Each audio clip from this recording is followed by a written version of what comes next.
What's going on, everyone? Welcome back. Today we've got our Week 4 fantasy football wide receiver starts and sits for every single matchup, so make sure to tune in. If you enjoy, hit that like button, subscribe, give us a follow on Twitter at AllDayPigskin to continue interacting with us there. Let us hear it in the comment section. Do you agree, disagree, along with any other questions you guys might have? We will do our best to answer them all. But with that being said, let's get right into it. Today's video is brought to you guys by Birddogs. And look, I know we're all searching for that perfect pair of shorts or pants that offers the best style, the best comfort, the best bang for your buck. Well, guess what? That search is over because Birddogs offers all of that and so much more. If you're looking for shorts, they have a ton of options with activewear, casual wear, or even beachwear. On top of that, their pants have a selection of khakis, joggers, and sweatpants. So what are you waiting for? Regardless of the occasion of the season, get yourself the most stylish, the most comfortable pair of pants with a built-in liner from Birddogs.com. And if you use promo code ADP today, you'll get a free rope hat with your purchase. Again, that's Birddogs.com, code ADP, and you'll get a free rope hat with your purchase. Make sure to check out birddogs.com, link in the description. We kick off week 4 with the Dolphins at the Bengals.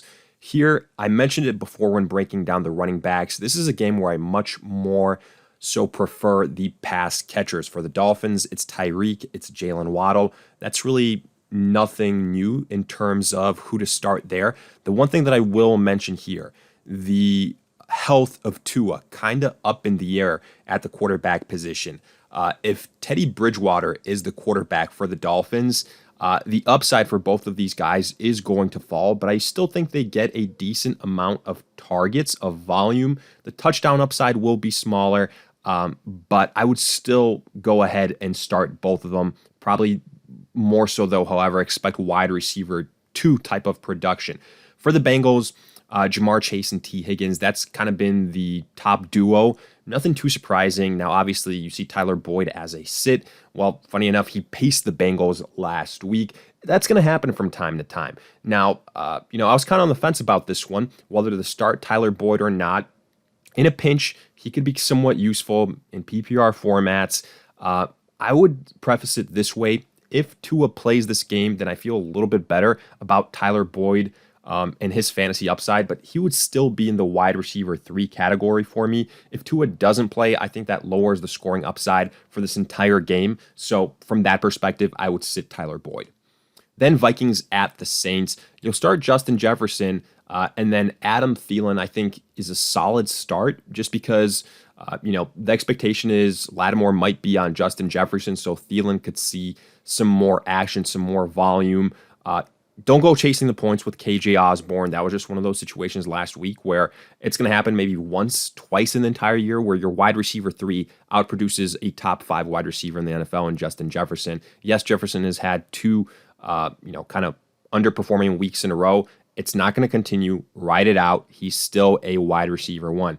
For the Saints, Michael Thomas and Chris Olave. So Olave, the rookie, is actually leading this wide receiver group. He's kind of the healthiest out of all of them. Jarvis Landry I currently have as a sit.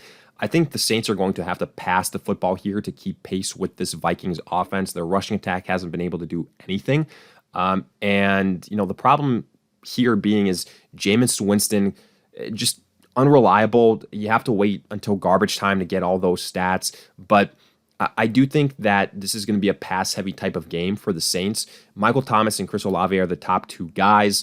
You could argue Olave has the higher upside, so that's something to consider there. But I still think that both of these guys are probably in the low-end wide receiver 2 category. Michael Thomas is going to be touchdown dependent, just not getting the same volume, and obviously dealing with the inconsistencies that Jameis Winston brings to the table. Then Seahawks at the Lions. DK Metcalf and Tyler Lockett. I think this is a good matchup for both of them. Similar to last week with the Falcons, the Lions are a high-octane offense. Their defense isn't all that great. This sets up a good situation for the Seahawks pass catchers and Metcalf and Lockett. I think both can be low to mid-level wide receiver 2s. And then for the Lions, Amon-Ra St. Brown dealing with a bit of an ankle. I still expect him to play, and if he does, you start him. But he might be a little bit less than 100%. Josh Reynolds, in my opinion, is kind of that next guy up. Jared Goff has a little bit more chemistry with him compared to a DJ Shark. I think that this week maybe Reynolds can benefit from a bigger role because St. Brown less than 100%, something like that. I could see this being a high-scoring affair. Also, let's not forget DeAndre Swift is hurt, probably won't play this game. That's a big part of that offense that volume-wise could be redistributed elsewhere with these pass catchers. So I do think Reynolds is a decent flyer. After this, we go to the Jets at the Steelers. I'll only start one wide receiver each here. Garrett Wilson for the Jets, even though I think Elijah Moore is the best wide receiver on this offense. Joe Flacco mainly has eyes for Garrett Wilson. He's been getting the volume. And I do think this is going to be a low-scoring affair. But in PPR formats, Garrett Wilson, Deontay Johnson, if you get like 7-8 catches in a game for, between 30 to 50 yards, you'll take that in PPR. And I think basically that's what we're sliding out for both of these guys. I do think Deontay Johnson has the higher upside because, he has the easier matchup. I have him as a high-end wide receiver too. Wilson is a low-end wide receiver too for me. And like I said before, I do like Elijah Moore, but I don't think this offense for the Jets can sustain multiple fantasy-relevant pass catchers, so I have Moore and Corey Davis as sits, and then Claypool and George Pickens also as sits, obviously because of the Mitch Trubisky quarterback factor. Then Bears at the Giants. Don't start anyone here. Folks, don't start any of the wide receivers here. I wanted to be a smartass and just exclude this game, write nobody. Don't do it. But no, seriously, the Bears, in terms of pass attempts, they're dead last in the NFL. Justin Fields isn't throwing the football. The Bears are benefiting from playing some bad teams, and this is going to be another low-scoring affair where they don't necessarily have to throw the football too much. I'd be shocked if Justin Fields goes for over 250 yards passing or something like that. Even that might be super, super ambitious. But honestly, only the running back position for the Bears is fantasy relevant at this point in time. I don't believe in any of the pass catchers. Sorry, Darnell Mooney. For the Giants, with the unfortunate news that Sterling Shepard has an ACL, he's done for the year. I wouldn't get too cute here with a Kadarius Toney or Richie James or, God forbid, a Kenny Golladay. It's going to go through Saquon Barkley. That's going to be the main thing here. And then Daniel Jones on the ground. But other than that, tough to trust anyone here. So sit all the pass-catching options in this game. Then Titans at the Colts. I'm really only looking at Michael Pittman here for Indy. I think that this can be a higher scoring affair. The Titans defense doesn't scare me all that much. Pittman, you saw it. He missed week 2, but when he came back last week, he got a ton of volume. So you start him up. I think he's a high-end wide receiver 2, low-end wide receiver 1. For the Titans, again, I don't love the passing upside for this offense. It's a run-first team. You saw it last week with Derrick Henry, Robert Woods, Treylon Burks, maybe Burks towards the end of the season. I know the production is probably coming, but I wouldn't get too cute with it here. I just, right now, unless it's going to be a situation where they're playing from behind the entirety of the game, I don't think that's what we're going to see here. The pass catcher is just too difficult to trust, so I'm passing on the Tennessee wide receivers. After this, we go to the Chargers at the Texans. This is a little bit interesting because, obviously Justin Herbert is less than 100%. He still played last week. What good did that do? The Chargers got blown out by the Jaguars. But, this is another week removed from his injury. And on top of that, well, the Texans aren't exactly the toughest opponent. Keenan Allen potentially going to play here. And if he does, even though Josh Palmer was pretty legit this last week, if Keenan and Mike Williams both play, I'm sitting Josh Palmer. Also because I think this can be a big Austin Eckler game. And, Justin Herbert, if he doesn't have to, he's not going to air it out a bunch. So, even starting 2 of these wide receivers here might be a little bit risky for the Chargers. With Herbert hurt, I have both of them in the wide receiver 2 category, in all honesty. And then for the Texans, it always has been and it will always only be Brendan Cooks. The Chargers defense is banged up, And, you're hoping for the volume with Brendan Cooks. That's it. And hopefully he can over deliver, but he is in that wide receiver 2 boom or bust type of category, unfortunately.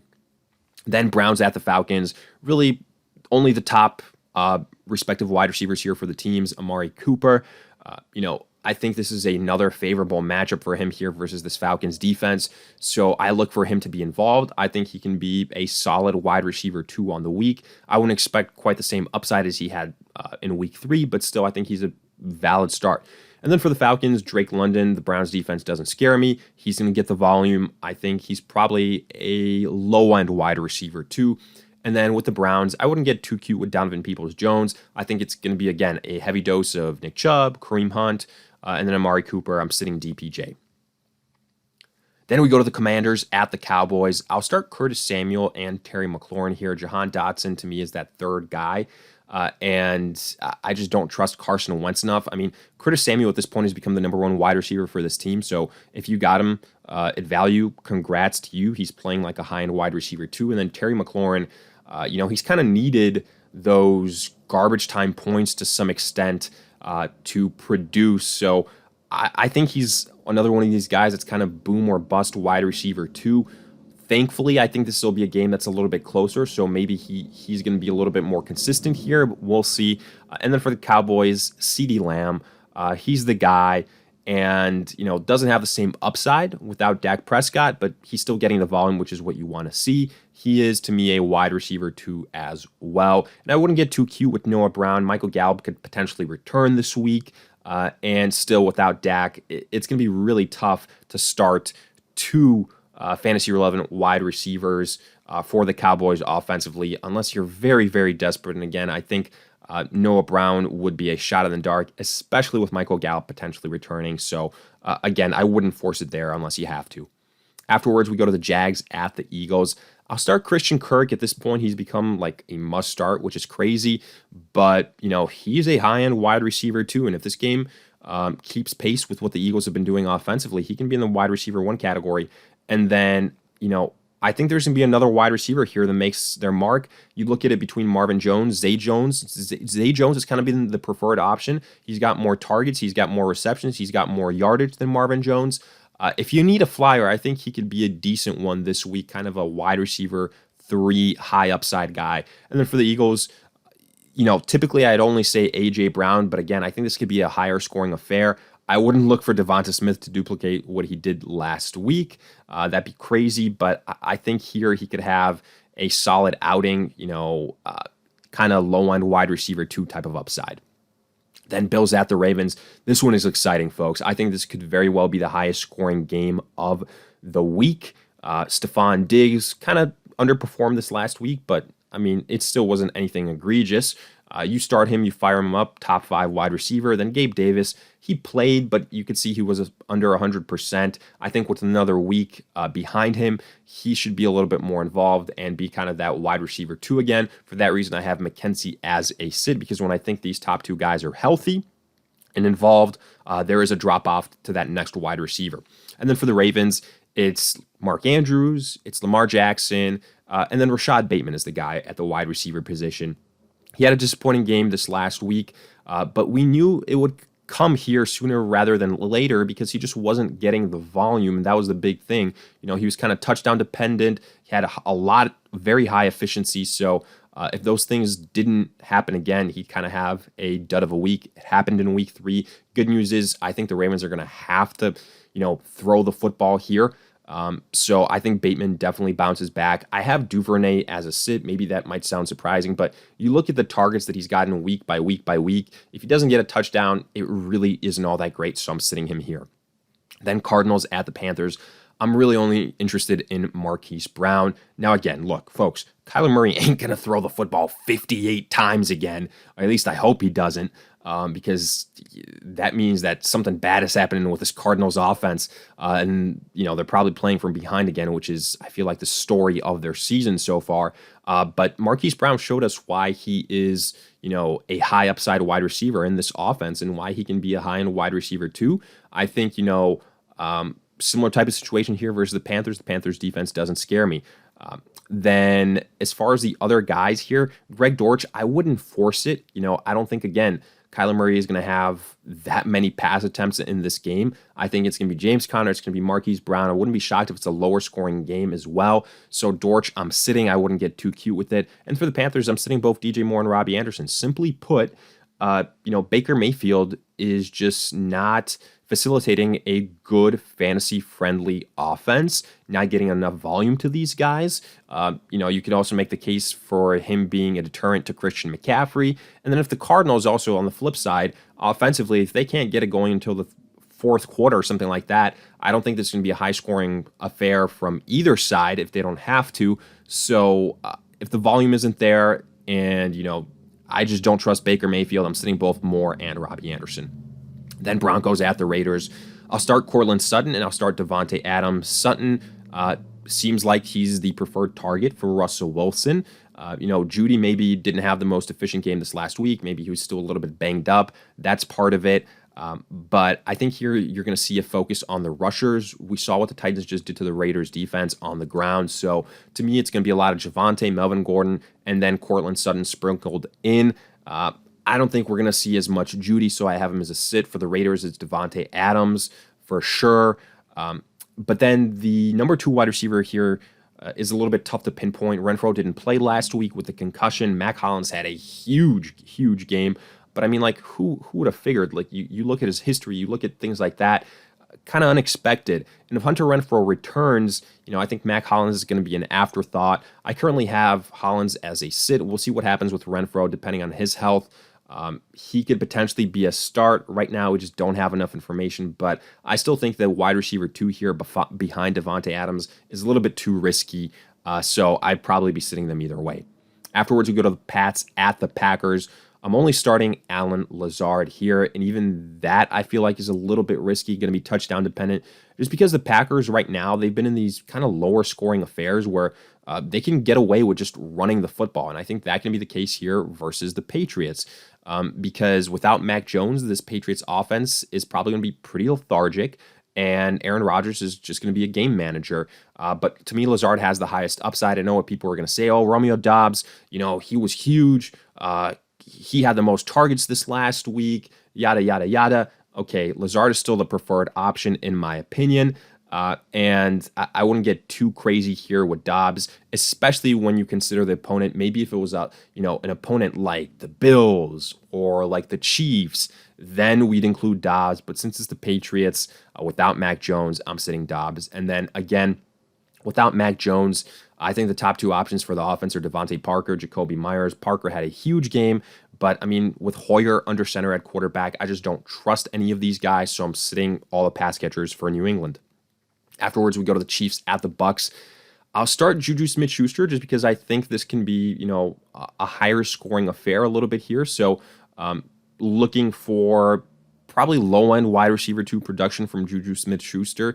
Hopefully he gets you between 10 and 15 points in PPR. And for the Bucks, Mike Evans should return. I have him as a high-end wide receiver 2. And then depending on what happens with Julio, with Chris Godwin, I think Russell Gage had obviously a huge performance versus the Packers. But even if he's the wide receiver 2 here, if Julio, Godwin don't play, I think he can be another sneaky play. Obviously, don't expect what we saw this last week, but around double-digit points, I have him as a wide receiver 3. Then Rams at the 49ers. I only want to start Cooper Kupp here as far as the Rams wide receivers are concerned. This 49ers defense is for real. Kupp is getting the majority of the volume. Allen Robinson just isn't the case. I wouldn't force it here. So Kupp, to me, obviously a wide receiver 1. For the 49ers, Debo and Brendan Ayuk. With the injury to Williams on the offensive line, I think George Kittle, even though I really like him, he's going to be used more as a blocker. So you have Debo and Ayuk as the primary pass catchers here. I think Samuel is a high-end wide receiver 2 when you combine what he's going to do on the ground. And then Ayuk, maybe a little bit more boom or bust, but to me, he's in that border, high-end wide receiver 3, low-end wide receiver 2 with some, again, boom or bust tendencies. But with that, we wrap up our Week 4 fantasy football wide receiver starts and sits for every single matchup. If you guys enjoyed, hit that like button, subscribe, give us a follow on Twitter at AllDayPigskin to continue interacting with us there. Let us hear in the comment section, do you agree, disagree, along with any other questions you guys might have. We'll do our best to answer them all. But in the meantime, we'll see you guys in future videos.